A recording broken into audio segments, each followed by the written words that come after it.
एकुटिया देखी घरे पशिगले 4 युवक दुष्कर्म करिथिबा अभियोग। केउझर जिला घसीपुर थाना अंचलर जड़े युवती तांको घरे एका थिले।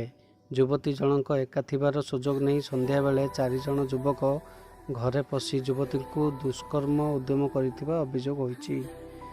तेबे पीड़िता चित्कार करिबारु गाँर महिला माने चित्कार शुणी सेठाकु धाई आसथिले। महिला को देखि 4 अभियुक्त सेठारु चंपट मारिबाकू चेष्टा करिथिले, हेले महिला माने सेमानकु पिछा करी जणे अभियुक्त को धरी पकाइथिले।